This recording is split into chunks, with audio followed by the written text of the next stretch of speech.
تھے وہ air marshal Asad Khan اور ایئر مارشل نور خان تھے، جو ہم سب کے لیے رول ماڈل جو ہے وہ تصور کیے جاتے تھے۔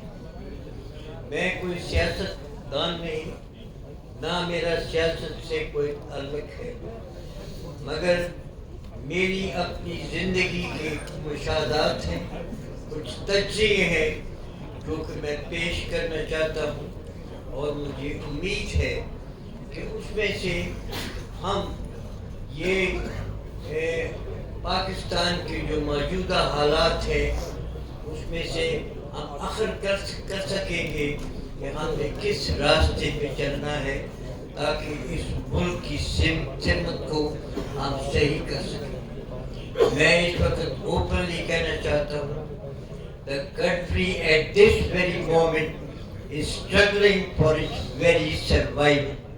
I think we all have to take notice. معاملہ جو ہے ابھی صرف پی ٹی آئی یا کسی سیاسی جماعت کا معاملہ نہیں، معاملہ اس وقت جو ہے وہ پاکستان کی بقا، پاکستان کی سالمیت کا معاملہ ہے۔ میں تھوڑا سا اپنا سفر شروع کروں گا پارٹیشن سے پہلے۔ میری 11 سال کی عمر تھی اور میں 23 مارچ 1940 میں اس پنڈال میں بیٹھا تھا جہاں پر پاکستان کا ریزولوشن ایک ہی مولانا فضل الحق جو ایسٹ پاکستان کے تھے انہوں نے پیش کیا، اور قائد اعظم کی جو اسپیچ تھی اس کا ایک ایک لفظ آج تک میرے کانوں میں گونج رہا ہے۔ قائد اعظم کی اسپیچ نے وہ جذبہ پیدا کیا، وہ جنون کی کیفیت پیدا کی کہ جس جذبے کے ساتھ ہم نے سب نے پاکستان بنانے کی جو جد و جہد تھی اس میں عملی حصہ لیا، ہم نے بھرپور حصہ لیا۔ اسی جذبے کے ساتھ میں نے پاکستان کی فوج جوائن کی، بیکاز ہم سمجھتے تھے کہ بڑی عزت کا مقام ہے فوج میں داخل ہونا اور فوج میں نوکری کرنا۔ میں زیادہ اس کی بات نہیں کروں گا، صرف یہ کہوں گا کہ 65 کی لڑائی میں، 71 کی لڑائی میں نے بھرپور حصہ لیا، اور میں 65 کی لڑائی کے متعلق زیادہ بات تو نہیں کروں گا، صرف یہ کہوں گا کہ اگر ایوب خان نے اس فوج کو صحیح قیادت دی ہوتی تو کوئی وجہ نہیں تھی کہ ہم ہندوستان کو 65 میں مکمل شکست نہ دے سکتے جیسے کہ ہم نے ابھی دی ہے ان کو بھی۔ اس کے بعد جو ہے وہ جیسا کہ میں نے کہا کہ ایک جد و جہد تھی، ایک جذبہ تھا، اس جذبے کے ساتھ اس ملک میں ہم نے شروعات کی۔ میں اس میں اور زیادہ تفصیل میں تو نہیں جانا چاہتا ہوں، کیونکہ آپ سیاستدان جانتے ہیں کہ ہم نے کیسے سفر گزارا۔ میں آج کل کے حالات کی ایک آپ کو میری نظر میں جو اس وقت ملک کے حالات ہیں اس کا ایک تصور پیش کرنا چاہتا ہوں۔ اس وقت جو ملک کے موجودہ حالات ہیں ان میں ہم ہندوستان کے ساتھ ابھی بھی حالت جنگ میں ہیں۔ اس کے علاوہ میں سمجھتا ہوں کہ ہم نے غلطی کی کہ ہم نے اپنے آپ کو مغربی محاذ کے اوپر افغانستان کے ساتھ بھی ایک عملی جنگ میں اپنے آپ کو ہم نے جو ہے داخل کر دیا ہے۔ اس کے علاوہ جو اندرونی حالات ہیں اس ملک کے، میں اس کا انگریزی کا اگر کوئی لفظ استعمال کروں تو we are nearing a state of implosion۔ یہ ملک اندر سے پھٹنے کے بالکل قریب ہے، اور ان حالات کے علاوہ ہمیں جو ملک میں جو انسرجنسی ہو رہی ہے وہ بھی آپ کے سامنے ہے۔ میں اس کی زیادہ ڈیٹیل میں تو نہیں جاؤں گا، صرف میں یہ کہوں گا کہ ہمارے ملک میں اس وقت انسرجنسی دن بدن بڑھتی جا رہی ہے، اور ضرورت اس چیز کی ہے کہ ہماری آرم فورسز اور ہماری جو سول قیادت ہے دونوں مل کے بیٹھ کے سوچیں کہ کیسے ہم اس انسرجی کو کنٹرول کر سکتے ہیں. یہ صرف آرم فورسز کے بس کی بات نہیں, یہ اس سے اوپر معاملہ چلا گیا ہے, اور ہم سب کو بیٹھ کر اس کے اوپر غور کرنا چاہیے, اور انسرجنسی کے اوپر ہمیں خاطر خواہ اقدامات لینے چاہیے. اور یہ ہو سکتا ہے کیونکہ اس سے پہلے بھی آپ کو یاد ہوگا جب سردار داؤد تھے پریزیڈنٹ افغانستان کے, اس وقت بھی وہ پاکستان کے اندر سبورسیو ایکٹیویٹیز کروا رہے تھے, اور اس کا سدباب جو ہے میں اس کی ڈیٹیل میں تو نہیں جاؤں گا.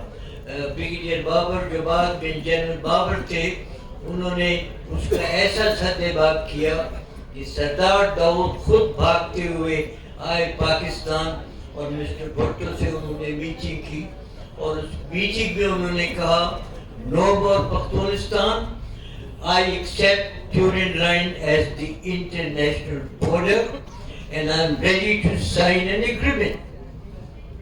ضیاء نے اس وقت کھو کیا, اور ضیاء نے ڈیلیبریٹلی وہ اگریمنٹ سائن نہیں کیا سردار داؤد کے ساتھ. وائی؟ امریکہ کی ایما کے اوپر, کیونکہ امریکہ چاہتا تھا کہ وہ پاکستان اور اس علاقے میں استحکام نہ ہو.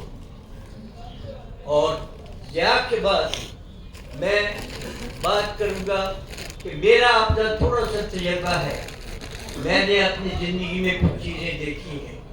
51 میں جب گورنر جنرل ہاؤس کراچی میں جاتا تھا, وہاں ریسیپشن ہوتی تھی. ایوب خان اس وقت فوج کے سربراہ مقرر تھے, اور ان کو انہوں نے ڈیفینس منسٹر لگا دیا کیبنٹ.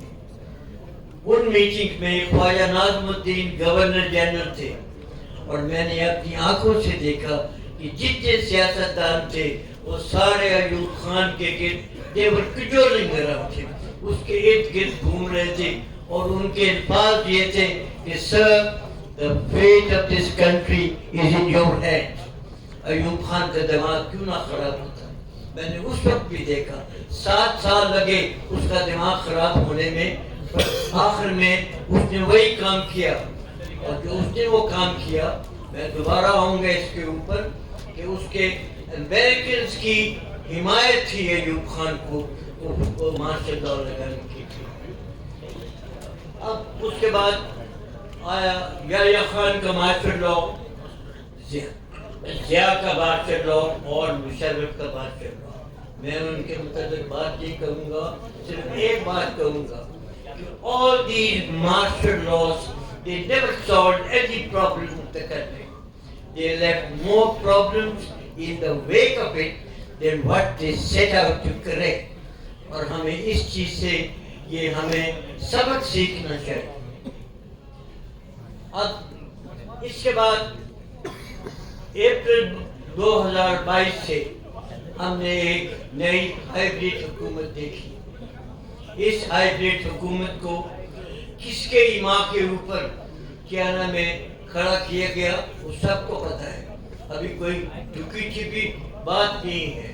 امریکن بھی مانتے ہیں کہ وہ جو رجیم چینج ہوئی تھی وہ امریکن کی ایما پہ ہوئی تھی.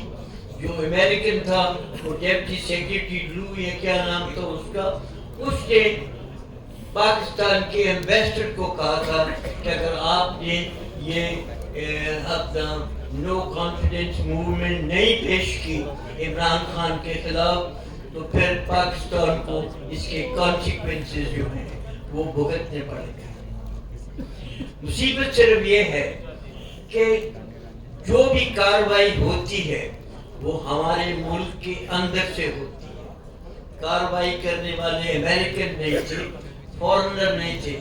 کارروائی کرنے والے جو 22 کی جگہ جو اپریل کی جو کارروائی ہے ان کے کرنے والا جو تھا وہ جنرل باجوہ تھا, اور جنرل باجوہ کے ساتھ باقی سیاستدانوں نے مل کے وہ کارروائی کی. تو اس لیے ہمیں صرف امریکہ کو جو ہے we can't blame the